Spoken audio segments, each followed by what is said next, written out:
All right. So hello everybody. It is a beautiful May late morning while we're recording this, and what are we doing? We've put blackout curtains on our basement rooms because we're doing a podcast. And yes, this is the Fox in the Film podcast, which is back after, oh my god, the last one I posted was like October.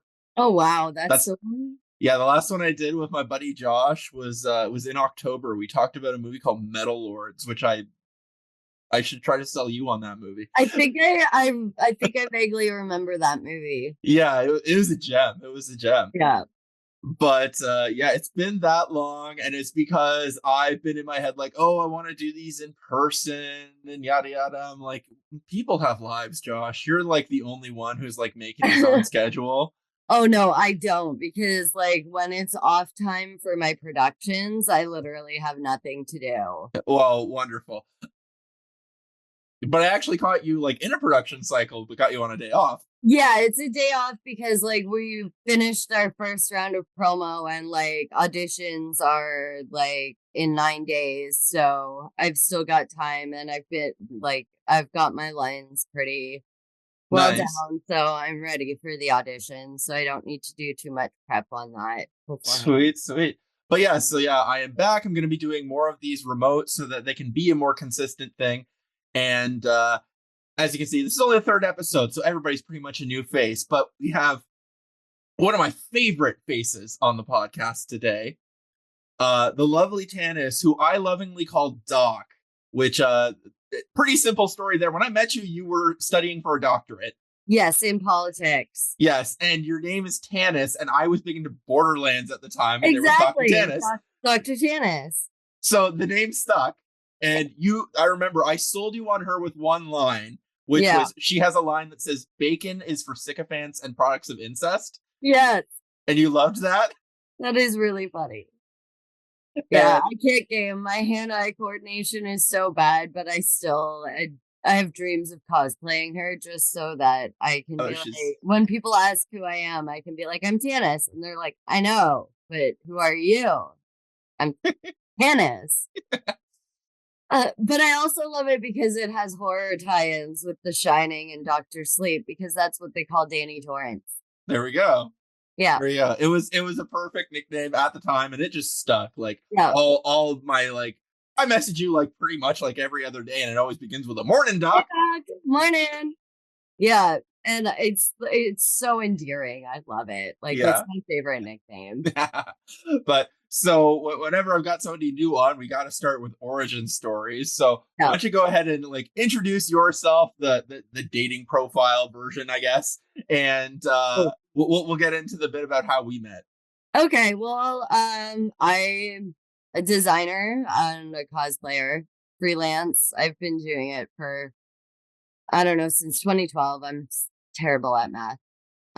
But just in this past December, I got involved with theater and making costumes for it. And so I'm working as an intern with a new company that's working on theater. I'm their head of wardrobe. So that's really exciting because it's looking like I'm going to have a real career in design. But I'm also auditioning for the lead role in the production that we're putting on next. Yeah, I was a proud mama hen when you started telling me about this because I'm just Yeah. like I've got a few friends in theater and like that's the guy I am. I like to say like I'm the cleric of the group. I'm the support Yeah. healer. So I Oh, just I like play a cleric too. yeah, I just like I want to like heal people emotionally, like keep Yep. morale up and like go like celebrate their successes and like Oh, same. in the back maybe occasionally get some credit of like I was like, oh yeah, I slayed that dragon. Got so close though. Got down to 1 HP. Thank Josh was there. Yep. We should play D&D sometime. I just started creating my character. Her name's I Balconius. have a character who actually has 2 chapters of backstory that I wrote for him. Yeah, I've been working on my backstory. But she's a high elf cleric, hermit. Ooh. Yeah, and a healer. Uh, I made a dragonborn cleric. Nice. Sean plays a half orc barbarian, so Ooh. he's my muscle, Yeah, and I'm the healer. That's like pretty standard D&D fare for the uninitiated, but it's good Yeah, to have it there. yeah, But yes, so like as you mentioned, you were a cosplayer, and that of course is how we know each other. yes, it is. Because I have been involved in the convention scene for it was 17 uninterrupted years. And Yeah, then I took a 1 year break from conventions. yeah, And then COVID happened, so my break became 4 years. yeah. So you've been in it longer than I have. I have been in it since my first Anime North was I went for a half day in grade Yeah, 8. yeah. Oh wow, I didn't even start until I was in college. Mm-hmm. That No, was university. Yeah, okay. Well, That I was think I actually went the to my reason first that con I at got picked 22. to be my high school anime club's president, was because I had gone to conventions already. Yeah, yeah. It was 22, I think, when I went to my first one. Yeah. Was it like the culture shock Oh moment? yeah, an Yeah. instant like I stepped into a magical world and I was like, I didn't know places like this existed. This is Yeah. my life now. Yeah. I was okay, this would be like an absolute trip for anybody who's like from Canada and like grew up like as a kid in Canada. My first seeing of Anime North was on The Zone on YTV. Yes. Right? This is the Canadian kid checkbox. I say The Oh yeah. Zone, and you're just like Oh Sugar and yeah. Carlos. Yeah, of course. I mean, like I know PJ Phil. He like does cons and we did booths next to each other and like growing up as a kid in Canada, I'm like, oh yeah, now as an adult, I'm friends with PJ Phil. And every Canadian's like, oh my God, that's dope. But I talk to Americans and they're like, what's a PJ? As in case there are any Americans watching who never Yes. grew up with The Zone. So our local well, it's Canada wide kid Yeah, it was station like was a called kids network. YTV, and it had its after school block was called The Zone, and it had a rotating cast of hosts throughout the years, but it was basically like 2 to 5 minute segments between the blocks of shows, and And they they were would always the most ridiculous shows. it Like, was so ridiculous. It was decorated like the 90s well into the 2010s. yeah. Like it looked kind of reminiscent of the Ninja Turtles sewer den. Well, especially with Wink Yahoo and the splash with the Oh, and goo. yeah. On Uh-oh, the Yeah. goo was so ooze. I need to like check the timing on that and see like who did sliming first. Was it Yeah, Nickelodeon or was it yeah. Seriously. But Because that's one to figure out. yeah, I will look into that when we're done Yeah. here. There's But a yeah, quote that I like, and you've got to let me know what it comes out because I'm gonna add it to this quote from an obscure horror movie from 2010, produced by Josh Hutcherson. He stars in it along with the eldest daughter from the first Conjuring. okay. But the quote comes from the one Canadian character in the movie. Perfect portrayal of a Southwestern Canadian. You could throw a rock and hit 40 of these guys. But His name is Brandon, and you grew up next to him. actually, his name's Gord, and he's wearing Oh, it's Gord. Calgary's jersey that Of has course it's written Gord. on the back. And a super old school Leafs hat, like the old logo when it was black on black. Oh, okay. So now I'm just wondering if this is just a giant like Gord Downey reference. Yeah, probably. But at one point, they're watching a slasher movie and they're talking about, like, oh, well, you couldn't be the killer in this movie that, like, we're in because you're Canadian and Canadians don't kill out of their home country and blah, blah, blah. And he's like, Canadians invented the slasher genre as well as the animal playing sports genre, motherfucker. The animal playing sports genre. Thank you, Gord. How So many I would earbuds like have to you named add now? that. I would like to add that if we find out that we invented sliming first. Yes, awesome. Okay, but yes, so that was like a summary of what YTV was. It was like Yeah, our Nickelodeon, but kind of zanier. yeah, And at one point, YTV became a very heavily anime channel. yeah, it And did. that was my thing. Like I actually had this like personal renaissance of like getting into anime again was like becoming myself again. I was like trying throughout my years to be like the cool sporty kid, but like Yeah, it was doesn't work. Fuck I was that. faking it, right? And so they showed visiting an anime north. I'm like, that looks so cool. And I was like kind of making anime my whole identity by this point. So I had Yeah, to go for obviously. my first convention. My mom took me, she's a champ. Yeah, Um and she actually took me to like my first four because we weren't old enough to yeah, have hotel rooms on our own. yeah. That's how young I was. Um and yeah, culture shock. Like seeing Yeah. cosplay for the first time, just It's like stepping seeing. into a fairy tale. Yes, it was not the real world, No, not at all. and those conventions were the reason I started picking up a camera for the first time. Yeah, I and that's how we bonded is because I became one of your models. You did. I want to say the first time I ever met you, you were dressed. I think this is the earliest memory I have. I don't know if I bumped into you earlier, but you With were that one. dressed as Beth Bear's character from Two Broke Girls. Oh yeah, yeah, yeah. When we did You yeah, were I was you Caroline. you were Caroline. You were Kesha Blonde, and I kind of miss it. Yeah, Um, I miss my blonde too. you were like a past shoulder length blonde. I miss it. Uh, it looked great. It looked Yeah. great. I loved it. And yeah, that was when we met, and it was I think like you know screen names were exchanged, and it just happened very naturally. And now Yeah. it's one of my longest enduring friendships from that Yeah. time. Same. And like you easily my favorite photographer to work with. Oh well, thank you, Yeah. thank you. Yeah, we haven't done anything in a while. But Not in a while.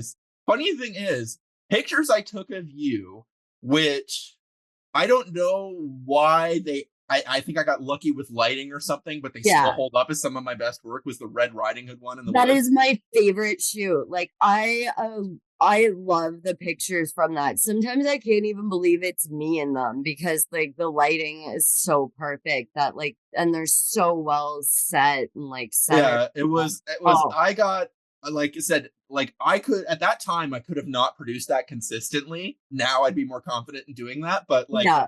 I like hit on some magic that day that like that those pictures are still in my portfolio. Yeah, that's one of my favorite shoots that I have ever done in my life because every shot that we came out with was a winner. Yeah, it was great. I'll like maybe include some in the overlay here when I edit this. Yeah. But so it's I'm kind of segueing into the main bit of the podcast here Yes. is so we met at conventions, and we've kind of had like conventions are a weird like bonding thing with those group of friends. You planned your Oh year yeah. around them, right? Like Oh yeah. you stress and you make stuff, and then you go and you stress when you're there, but then in afterwards all the memories are good, Yeah. right? It's always after it's done, it's great stories to tell. Yeah. And Absolutely. so you've been involved in kind of I like to like keep this broad group of friends because we all like cover different areas of things, Yes. and you became my horror girl. And it's not a genre I ever really got into. Yeah, um I'm a secret creepy kid. oh but here's the funny thing though. I'll admit this, okay? I developed crushes on creepy girls big time, Yep. Yep. right? I like to say I fall for girls who are cooler than me, Yeah. and like horror movie girls are friggin' cool. Yep. Honestly, horror fans are some of the most positive crowds to be around. Like Right. circling back to conventions. Yes, I because just did I want shock you to tell stock. me about this crazy convention that you told me about. Just give me the everything on it because it sounded like it was everything. Tell me all about it. Okay. All right. Well, Shockstock is once a year. It's Canada's biggest horror convention. I think it might be biggest in North America, actually. Like people come from all over for it. But primarily, the first thing it is it's a community and a party. It's the kind of place where everything goes except being an asshole or a creep. Yes. It's a horror porn convention, which is why it's called Shock Stock, is because it's about everything taboo. Mm-hmm. But I don't think I have found a less taboo group of people in my life. They are honestly some of the most genuinely sweet, lovely people that you could ever hope to meet at these shock stocks. And it's in big part because the creator, the owner of the convention, he really, really strives to make sure that like the event has a good, positive community feel to it. Mm-hmm.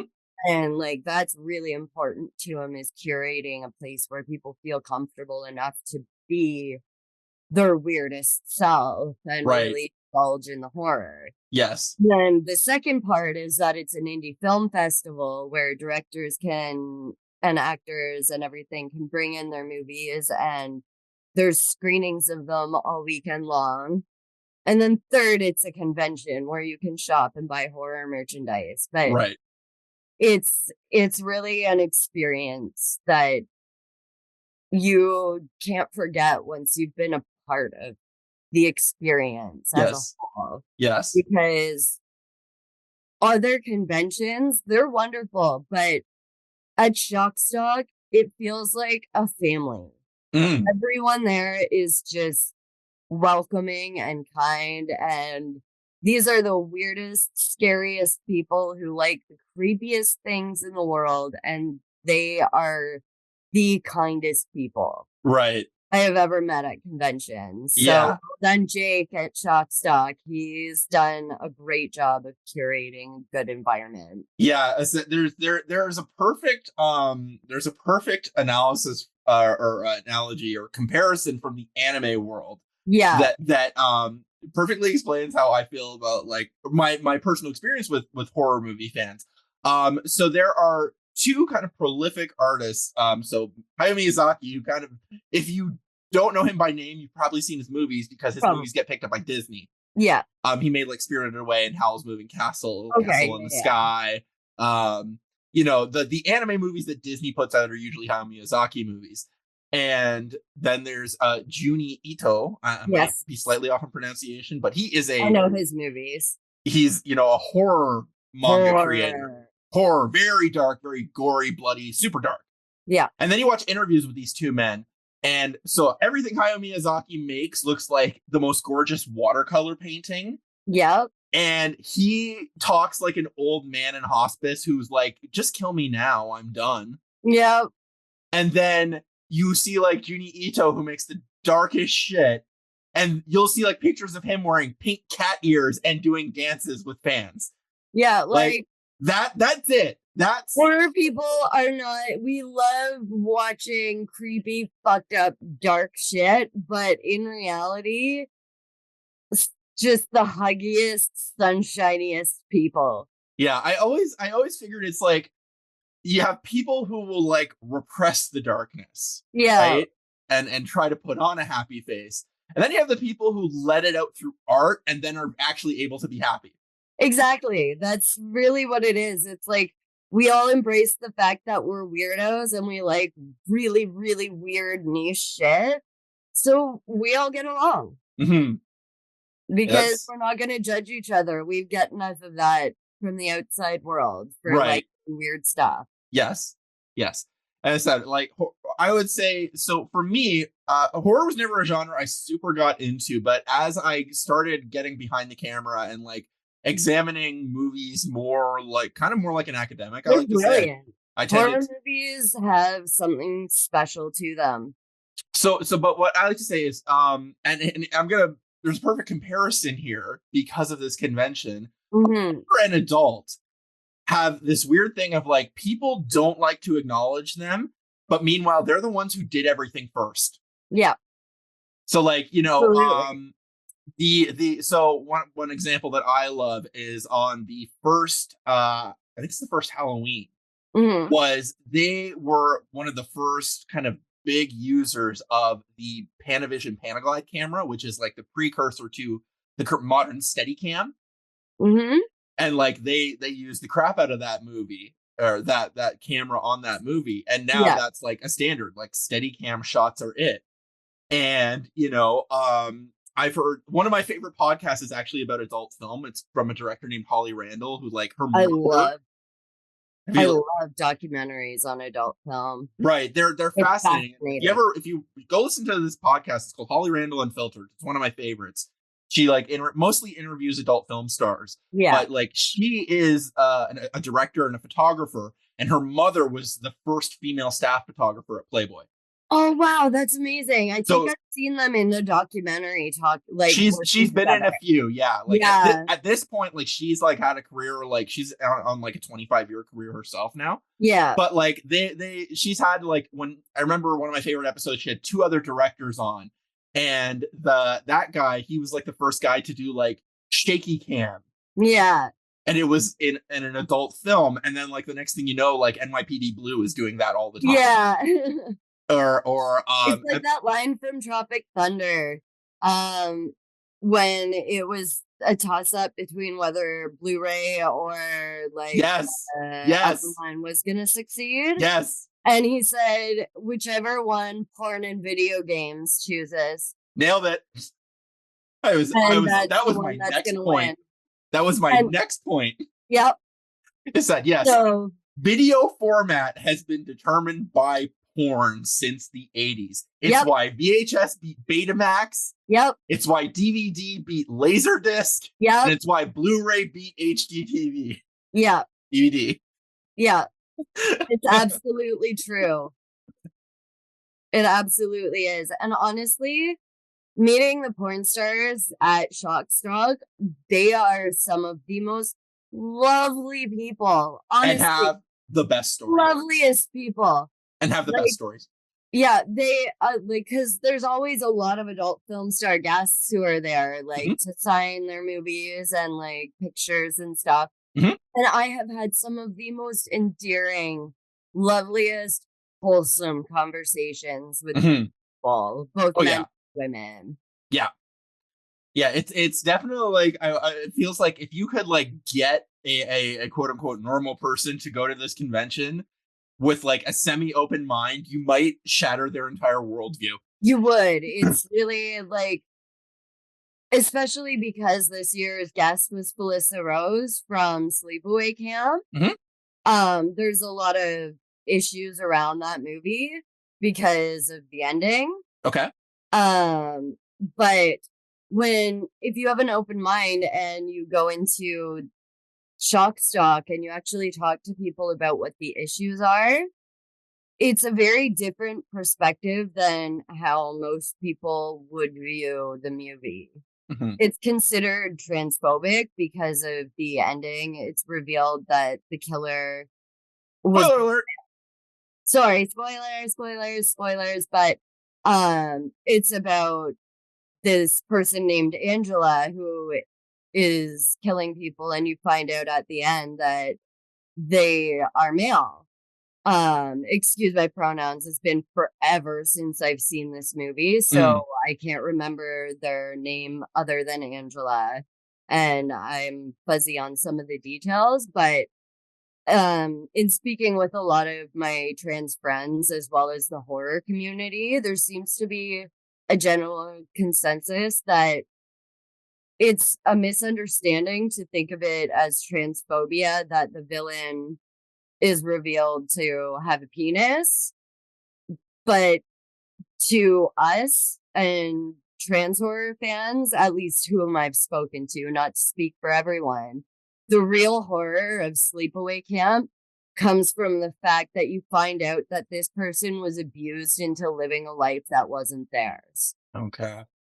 Which that I think is a way more understanding way of looking at it. You're not just like, well, the killer has a penis, so that means it's anti-trans because they're painting a trans person as a murderer. Right. No. If you watch the movie, you find out that the real horror is because this person is so psychologically damaged from the abuse that they suffered of being forced to live a life that isn't theirs. So Gotcha. it's actually really impactful when you look at it in that sense, rather than just throwing your arms up and saying, no, it's phobic. There's stuff you can learn from it. Mhm. Yeah, But that's that's not to interesting. say that the people's issues with it aren't valid. Right. It's just to say that we have a different way of looking at it where we don't see it being anti-trans, we see it as being anti-conversion. Okay. Yes. Yes. Okay. Yeah. It's a warning against forcing someone to live a life that isn't theirs. Right. Yes. You know, like That's it's a brilliant, actually. cautionary tale of the abuse Yes. that it can cause and the psychological damage that it can cause. Oh my god, that is, I'm just like, just like I went, oh, like that That's hit what I there. mean. That's like horror fans aren't so quick to judge in that Mhm. sense. So for us, it's a movie about the horrors of the abuse, not the fact Mhm. that, oh my God, the killer has a penis. We don't Mm. fucking care. The Right. actual horror is that this person was so psychologically abused. That's and that's like, here's where I'm gonna go from this is, again, getting back to that thing of like horror and adult. Yeah. Um, are the people not afraid to try things? Yeah. In the case of, I think, horror movie creators, it's Yeah. mostly because one, they just don't have the fear. It's a lot less taboo to throw it into a horror movie than it would Right. be any other genre because Right. horror is already a fringe genre that people Exactly. expect to cross boundaries Yeah. So like of it what seems to makes be the genre where general you're people allowed to try comfortable. things. Yeah, Yeah. it's pushing the boundaries of what most people are comfortable with. It's trying to make people uncomfortable. Yes. Um, So yeah, there's for a lot sure. more room to actually deliver impactful messages within it. Mhm. But a lot of that sometimes gets missed by people who get too uncomfortable too quickly because it's layered and you have to really like love what you're watching and understand the different points of view coming from it. Yeah. And yeah, so like, yeah, with me, like horror, I think comes from like my staying away from horror as like a general thing that I get into. I think mostly comes from childhood. I bet if I was to try and get in now, it would go a lot better. Oh yeah. I was the kid who would like, I would get nightmares from imagery. Yeah. I used Um, to, but I don't know, there came a point when I just kind of stopped caring. yeah, I think it's because when I learned about movie magic, that's when yes, I really stopped being afraid because, like, I know how they do a lot, like, about 75 as a designer right, and, yeah. like, So somebody who works in you know that theater. it's plastic and melted bubble gum now. Exactly, like, I can see what it is, and it's that makes it less scary, although there Right. are a few that still mess me up like, I'm like, "I love this movie, and I will rewatch it again. I just need to prepare myself to do that." I have a few movies. They're not horror movies, but they're mostly ones about kind of living with mental health. Yeah. I've had a couple that like, that was so good. I can't watch this like more than once a year. Yeah, that's me with Um, Autopsy of Jane Doe. yeah, this is gonna sound like so like, really. The movie that caught me, like the way I was saying, was Silver Linings Playbook.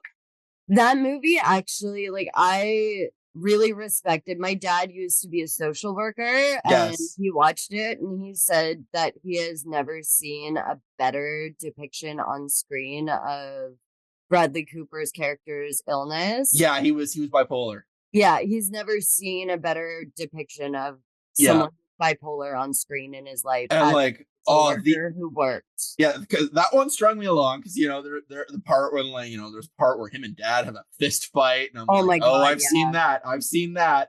And Yeah. then it's just like it, and then it looks like, spoiler alert there, it looks like, Bradley Cooper's character is 100% just still trying to win his ex-wife back, Yeah. and then they flip it in the last 5 minutes. I know. And it's endearing. It was like, oh, it's right. Everything is right. Okay. Yeah, they did a really, really good job.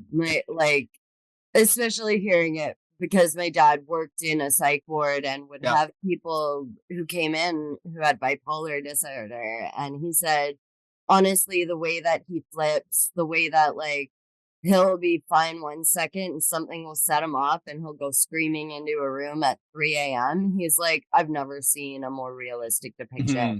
Yep. And see here, part of the reason why that movie, one, it hit hard, but also taught me to space out my movie viewing. I was working at a video store at the time and was able to take videos beforehand. Yeah. Yes, kids, video stores. Yeah. I worked at a you family still video. Have a jumbo here. Oh, awesome. I worked at a family video. Nice. And I watched Silver Linings Playbook and Perks of Being a Wallflower in one go. Oh no. I never watched the movie. I was messed up. I bet the two movies for me would be The Road and Autopsy of Jane Doe, because those two are so bleak. Mm. Yeah. The endings are just so bleak that they leave you with no hope. Right. That's oh goodness, what was that? There was an anime that came out that people were kind of in love with, and I watched it and said, this is terrible because this was written by a guy who has no faith in humanity at all. Yeah. It was Devilman Crybaby, and I'm just like, oh, how are you into this? This is so dark. See, not like, oh, it's dark. This is bleak. It's it's not even that. It's so with these movies, it's not that there's no faith in humanity. It's just that there is no hope for things to get better in these horror situations. You are given a moment where you think things are working out well and they're gonna survive, and then they show you that no, and it's just gonna happen to the next person. And this is me being as spoiler free as I can because it's so well done, but also it's one that you need a hard stomach to watch. Because it's Brian Cox and Emile Hirsch, and it's just the two of them for the majority of the movie. Yep. Yep. Honestly, he has become such a strong actor. I don't think there's ever been a time he wasn't. Yeah. Girl Next Door was incredible too. I could go on forever about why that movie needs to be given more credit, but that's not what we're talking about today. TMK, Liza. Oh my god, is she still flawless? Yep. But yes. Okay. So I think we're just gonna stop and take a quick break because my recording time is actually running out. Okay, and so I think actually my people are home.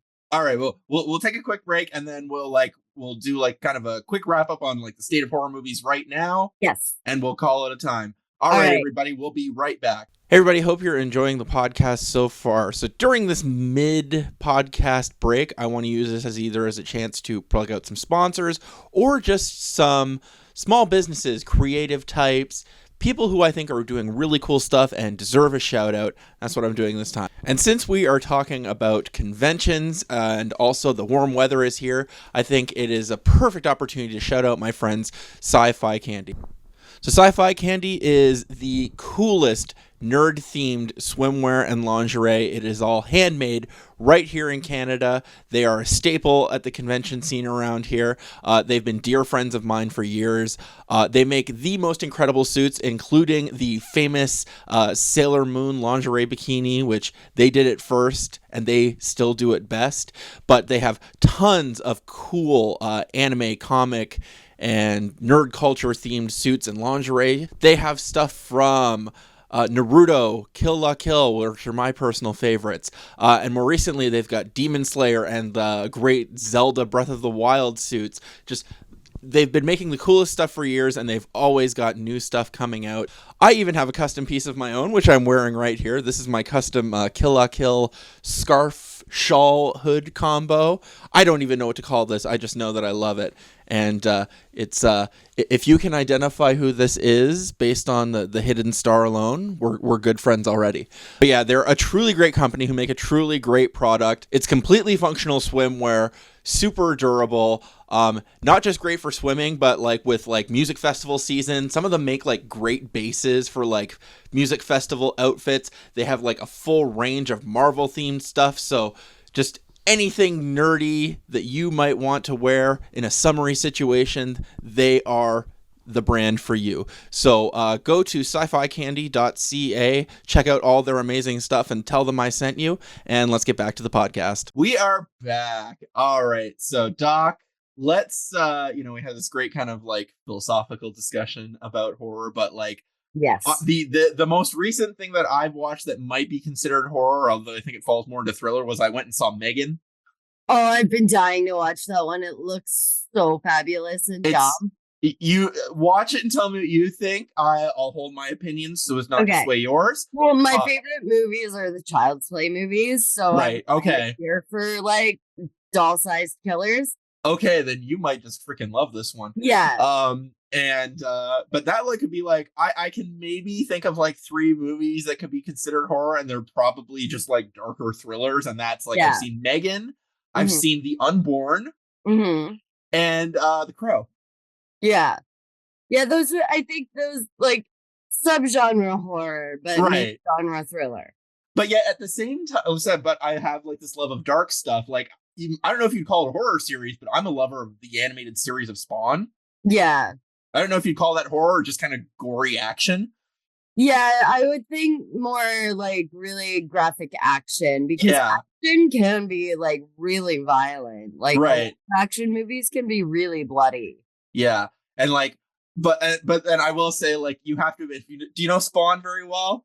Not extremely well, but like I'm familiar. So it has a character in it who is definitely like inspired by Pennywise or something, called the Violator, who's a clown makeup, but he's actually a demon. Yeah. But like the fact that when he's in human form, he's like this short, fat clown who is like you can like, how is he allowed to say what he says? Well, it's an 18A show. That's why. Yeah.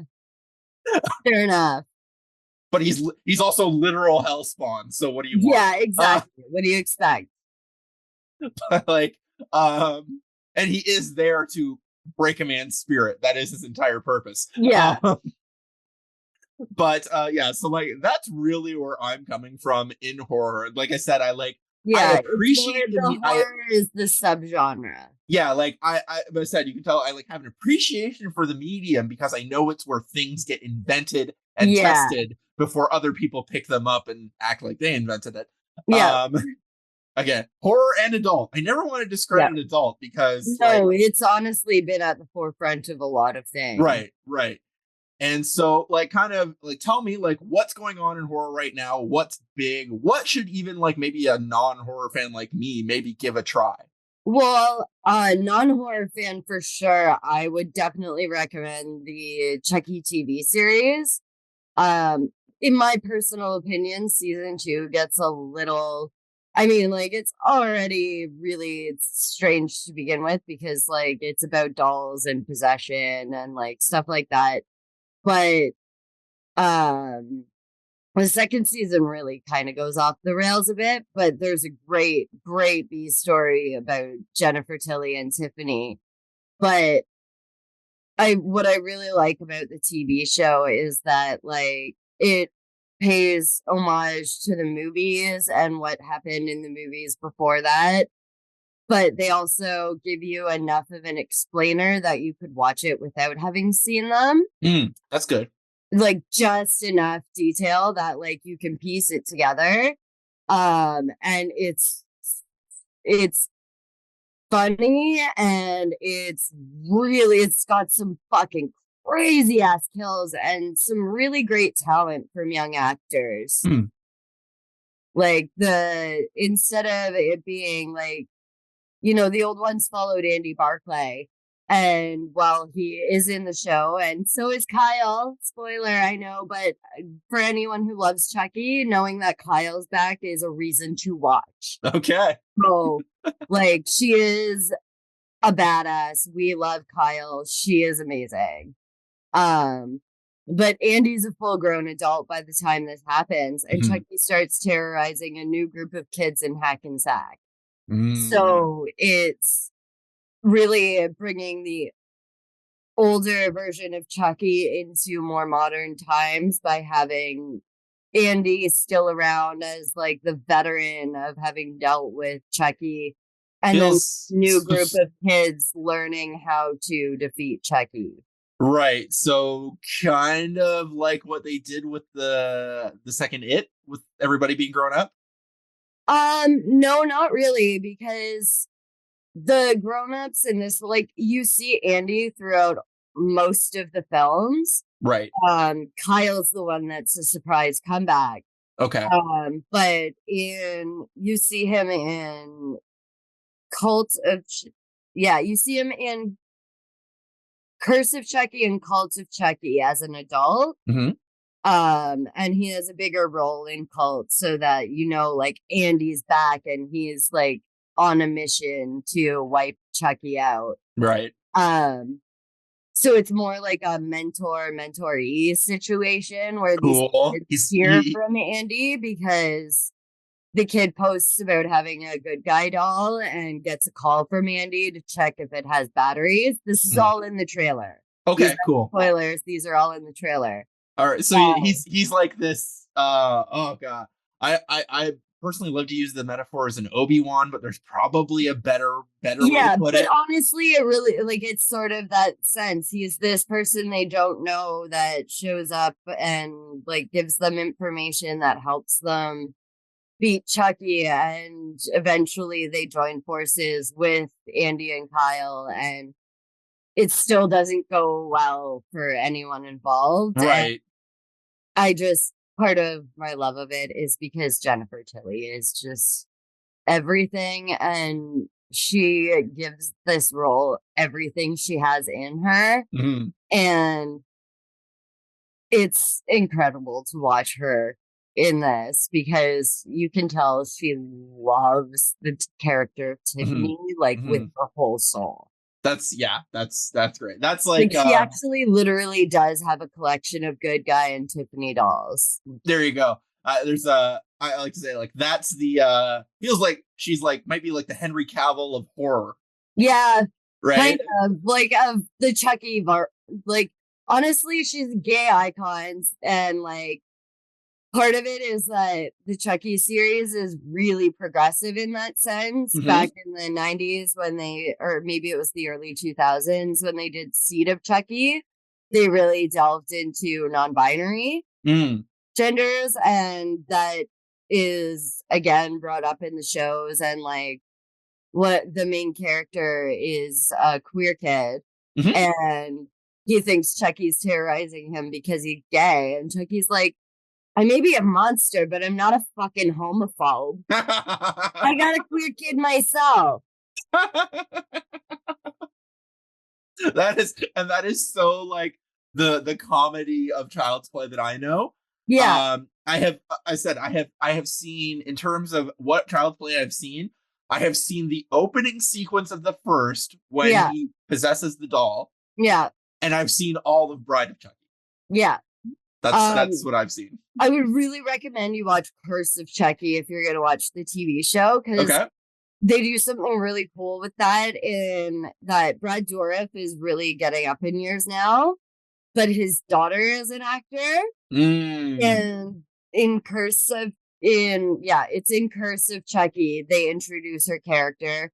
It's kind of slow movie, and you can honestly skip it if you're not like fully invested in the franchise. Right. But Cult of Chucky shows her story, like, because Charles Lee Ray was obsessed with her mother, and like he's being tormented by Chucky because of that.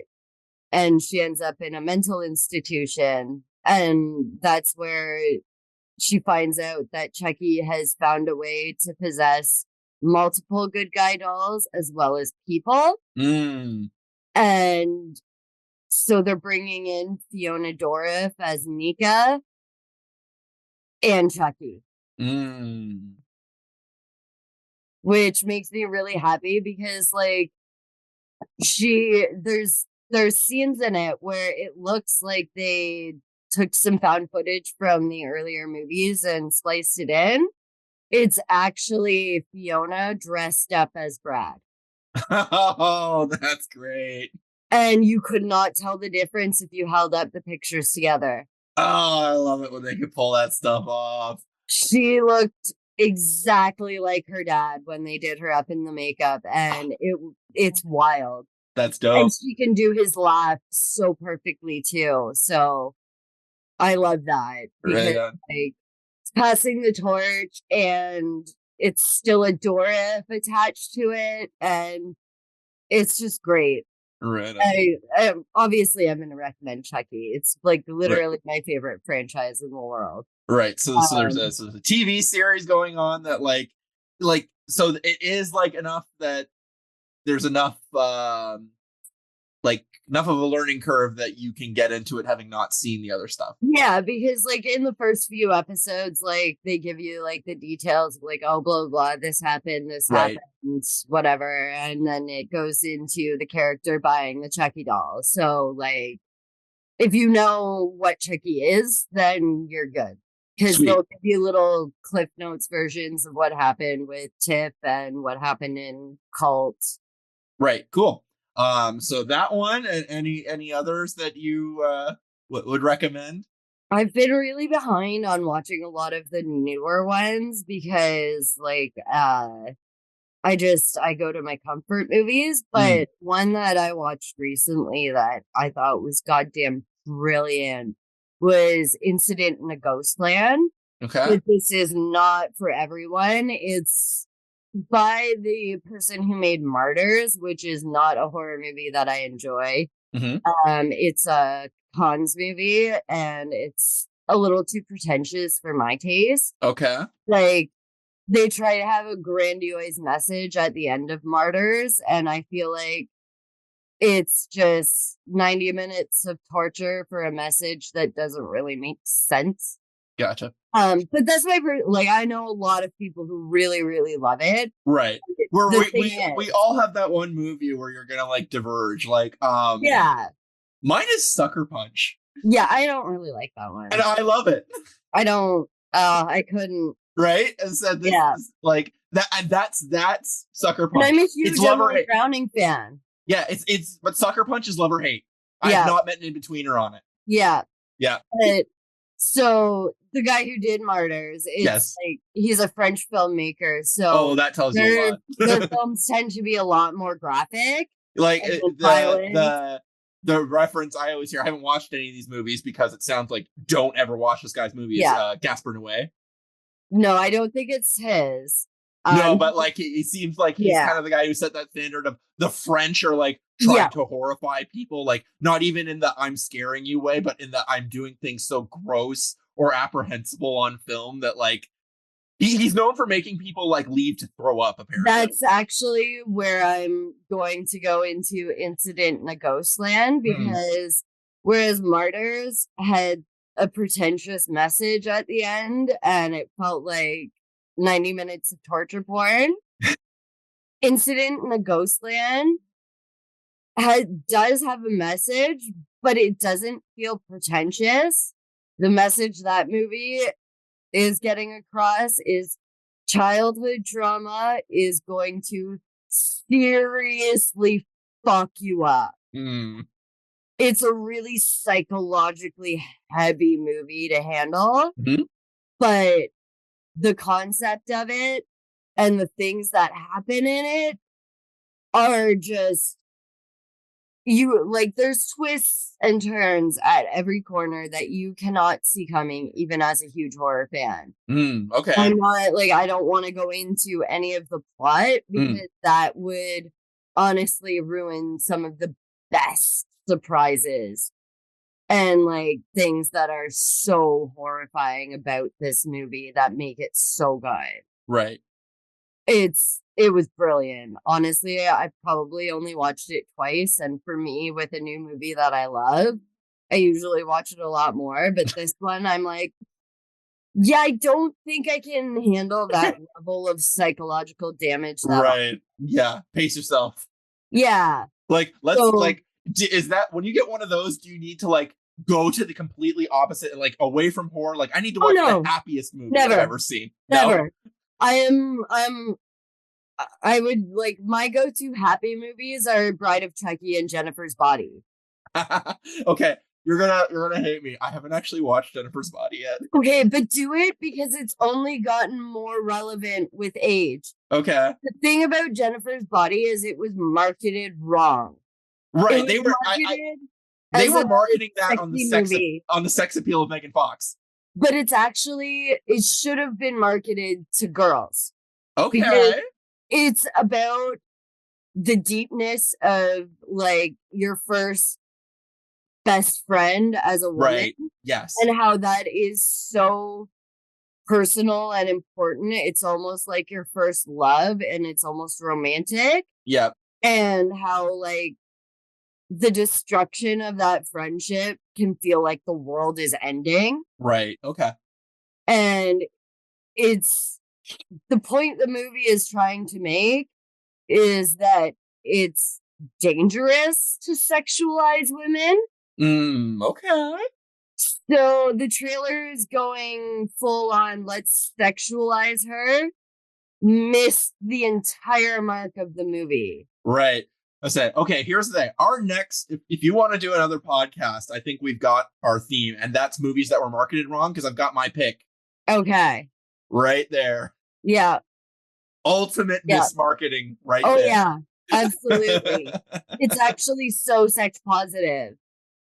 Oh, that movie. Yeah. Like, not even that. Like, my Cliff Notes version of that is that, yes, that movie is not, yes, it's like about a lot of sexual stuff.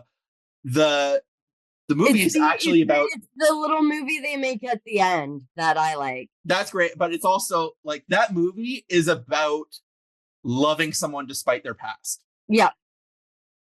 And also about sex education. Yeah, that one's great. And like, okay, it's about sexual education. Totally. If they made that sex ed movie, it would work so well. It would work. We'll save that. That could be a whole thing. Yeah, that's our whole next episode. We'll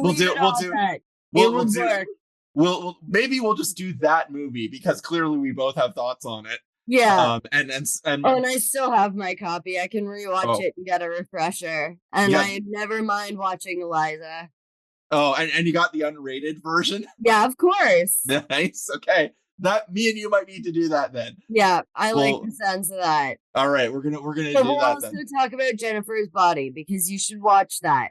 Okay, so I think the two will fit together in terms of like sex positivity. Okay, then I think that'll be our next episode. I will watch that movie. We will make notes, and that'll be like two movies that were marketed wrong based on sexuality. Yes. I love it. Cool. Okay. That's definitely our next episode. Cool. All right. Well, Doc, thank you so much for taking the time to talk to me. I know you have guests right now, so you took the time. Worries. It's your bestie and your still fiance. Have you guys done it? No, we haven't actually gotten married, but we're common law. Okay, well that's good. Like we've been living together long enough. I like you became one of my favorite examples of like. It's like, okay, I need a girl like that because you proposed to him. Yeah. And here's the thing. Nerdy guys he was my boyfriend too. Listen, you are just like, nerd guys love that. Make decisions. We're too shy and half the time we don't know. Yeah. So I was just like, you're my boyfriend now. And also, do you want to marry me? So like, yeah. I was like, that's the kind of woman I need in my life. It's just like, I just need to tell you. Laugh. Oh, I will totally like. That's what good women love. When I am able to be myself, I'll make you laugh. Yeah. Like, That's what you got to bring to the table. That's me like cleaning the kitchen while singing the entirety of Don McLean's American Pie. Every Jessica Rabbit is looking for her Roger. And I've had that moment where I've been knocked on my ass and went, ooh, stars. Yeah. Tweety birds. Tweety birds. Yeah, but also like she has never said truer words about why she loves Roger. He makes me laugh. What do you see in that guy? He makes me laugh. Yep. It's true. Yep. Guys, listening. Like Doc makes us laugh. Doc is like one of the like I'm gonna get into my like Sin City Marv language here. Like she is a fine dame, okay? And how does a man get a fine dame? Make him laugh. Make him laugh. Yeah. That's like my highest rating of like caliber of a female person. Yeah. A dame to kill for. Yeah. I love it. You certainly are one, my friend. That's actually the costume Sean met me in. You were that was when I fell in love with you too. It's like, oh, she's cool. Saw the Nancy costume, and I'm like, oh, I'm in love with her now. Yeah, and I still am, but it's a platonic Sean love. Beat you to it. I'm big on platonic love too. So yeah, like, me too. And like we I love said, each other as so friends. Like saying that, love you so much, Doc. Love you so much, darling. All right, so thank you again. Thank you to everybody for listening. These episodes will be up on YouTube, I think, and I think I put them out through side server thing that blasted out to iTunes and Spotify and whatnot. Yeah. But thank you so much for listening to The Fox and the Film. You can find me at Josh T Film pretty much on everything and joshtfilm.com. Do you want people to follow you, Doc? Honestly, I don't feel like spelling my name out. Yep. So it's all good. If you want, you can shoot a message or something and ask.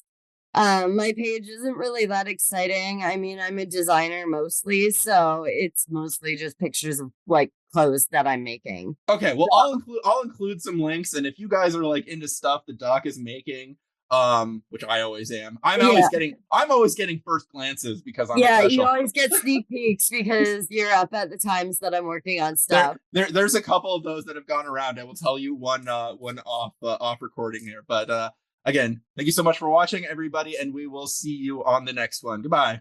Bye.